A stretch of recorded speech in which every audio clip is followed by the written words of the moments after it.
These heroin addicts are going cold turkey.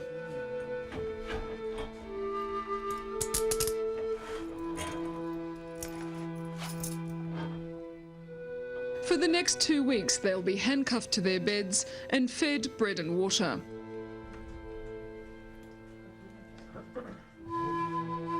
There's no medical supervision.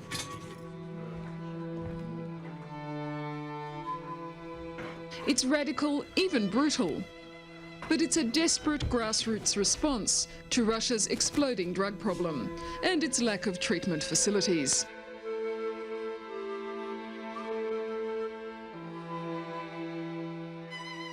One man is determined to rid his city of scenes like these and has taken the law into his own hands. Просто обычные граждане этой страны, ну такие же родители, как все.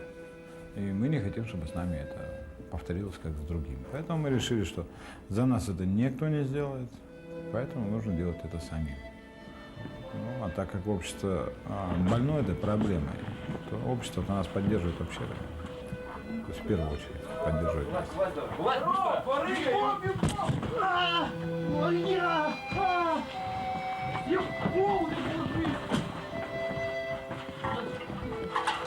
These men are Igor Varov's vigilantes, targeting the dealers the police seem powerless to stop. They call their crusade Town Without Drugs, and it seems there's nothing they won't do to make their slogan a reality.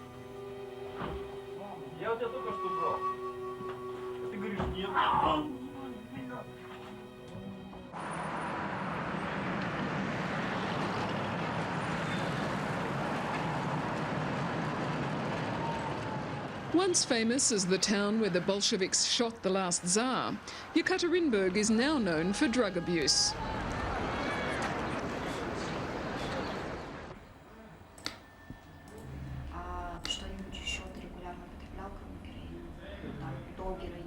Ханку вот когда только начинал.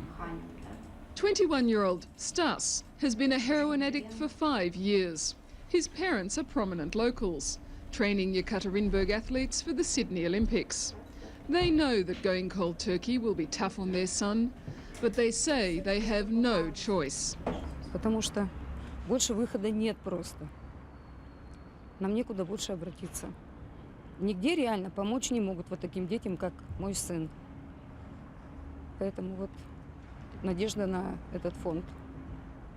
А завтра мы его во сколько можем туда? Вам сказали завтра, да? Нет, нам вообще пока ничего не сказали, мы не знаем. Порядок у вас, скажите. У нас вообще-то порядок такой, что после оформления сразу же. Сразу же? Сразу же увозят, да. Же просто. Чего? Давайте. Можно завтра утром.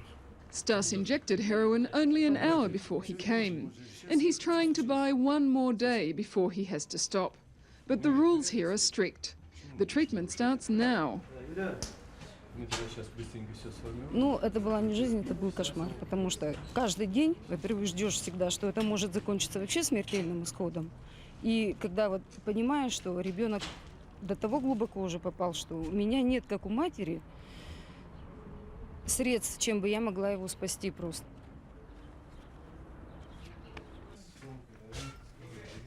"24 hours later, Stas lies handcuffed to a bed, and he's doing it hard.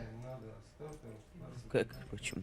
Наркотики выходят, ломает, крутит, голова болит.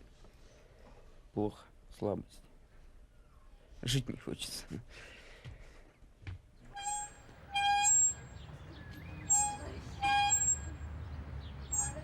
The centre has more than 50 patients sweating through their detox. But this is simply the opening instalment. Their parents have signed the boys over for a year.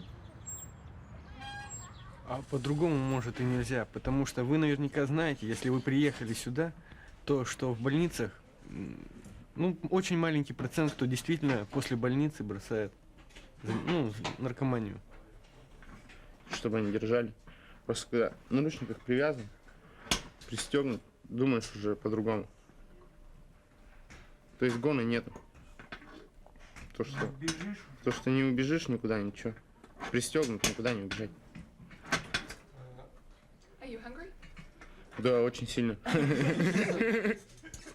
Итак, у нас сегодня в студии Игорь Варов, президент фонда «Город без наркотиков». Здравствуйте. Добрый вечер. Igor Varov is president of Town Without Drugs.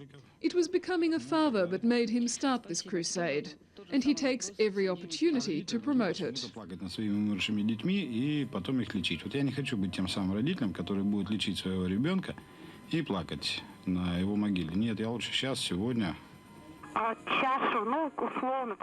During this appearance on local radio, there's support for his methods, Сергей Митюшов.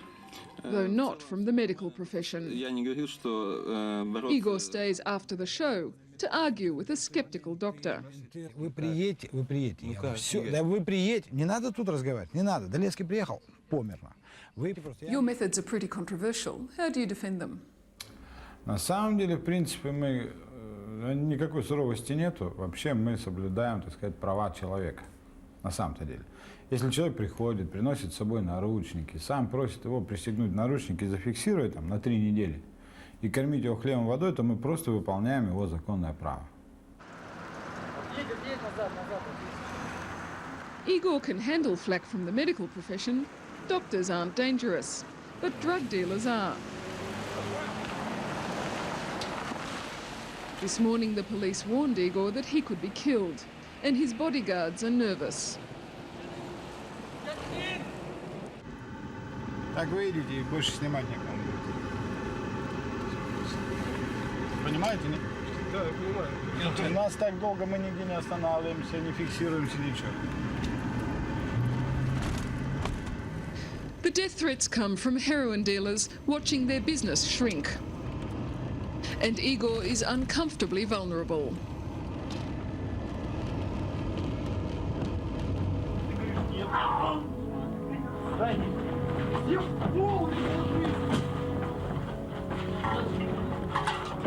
It's raids like this one last November that have antagonised the police.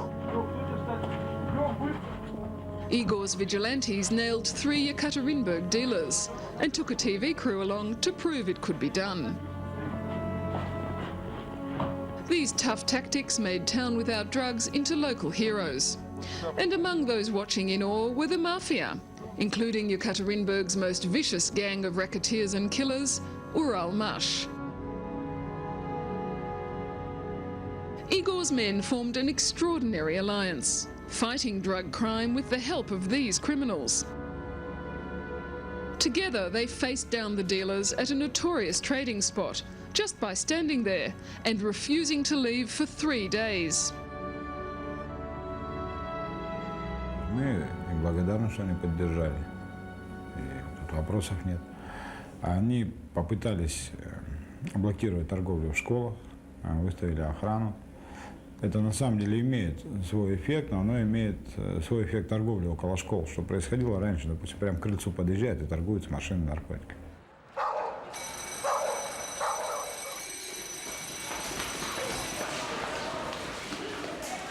This is School 103 in the Uralmash district. Gang leader Alexander Khabarov regularly posts his men here as guards, and the head teacher says they help to keep the school drug-free. Они сами по себе люди замечательные, те охранники, которые у нас работают, и они приносят большую пользу в школе. Does it bother you that these guards are from the Uralmash gang? Ну, мне трудно судить, я вообще-то всегда вне политики стою, мне это не интересно. Причем в школе вообще политикой мы не занимаемся. И благотворительность мы принимаем, потому что это нужно в школе, полезно. В какие-то вопросы и проблемы вот такого характера мы просто не вникаем, не вдаемся. But Town Without Drugs was criticised for allying itself with the mafia. They were exploiting the anti-drugs crusade for their own benefit. Выявлены и закрыты 450 наркопритонов. Тысячи детей и подростков спасены от наркомании. Александр Хабаров. Человек, дело. This was all part of the strategy for getting gang leader Alexander Khabarov elected to parliament. There, under Russian law, he'd be immune from prosecution for any crimes he'd committed. But Yekaterinburg's voters saw through such political opportunism. Alexander Khabarov failed to win at the polls. The people placed their faith in the police instead of the mafia. Лидер уралмашевской ОПС Александр Хабаров говорил о том, что они будут наводить просто порядок в своем районе. Это называется Орджоникидзевский район города, в своем районе. Порядок, чтобы там не продавали наркотики. Но, значит, анализируя цифры 99-го года и 2000-го, можно сказать, что наркотики там как продавали, так и продают. То есть им самим без помощи милиции не удалось прекратить продажу наркотиков. Ну, те, которые уже вот дома не в ходу, вот я это тоже все передала. Still the mothers come with their tragic children. Town without drugs continues to grow and is now unable to meet demand. Сколько, допустим, необходимо вот для построить, чтобы баня, да? Ну, допустим, ведь мы не можем, может быть, действительно собрать определенную сумму денег, что-то... Нет, не надо, там никакой суммы у вас не обойдется. То есть тут нужно вопрос решать. Предприятиям, чтобы они давали. Дорого, да? Да. Вам не нужно самим покупать, нужно добиваться именно того, чтобы заводы давали. Сами вы никогда это не сделаете.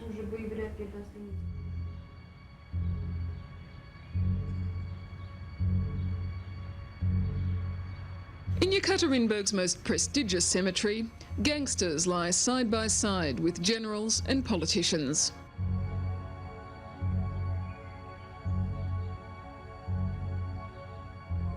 These ostentatious stones mark the graves of Ural Masha's rivals, one commemorating what this thug valued most, his Mercedes keyring. This graveyard's a picture of priorities in the new Russia. It's the wild east, where murder and money are the path to power and respectability. But Igor Varov defends his pact with the devil. Меня на самом деле эта проблема меньше всего волнует. Меня волнует проблема, чтобы никто не повернул обратно. Как во многих местах, во многих странах мира происходит так, что сначала начинают бороться с наркотиками, а потом зарабатывают какие-то деньги, определенный политический капитал и забывают про это. То есть перестают бороться. Ну, в угрозу там личной безопасности, то есть из-за личной боязни там личной безопасности, либо еще из-за чего-то. А вот не хотелось бы, чтобы это нанесло ущерб нашей борьбе с наркотиками. И все. Как бы нет у меня никаких отношений на эту тему.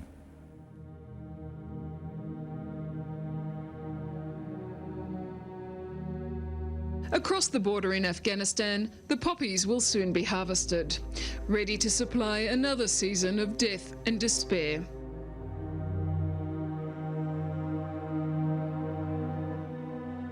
And for the victims in Yekaterinburg, these shackles may be the only hope.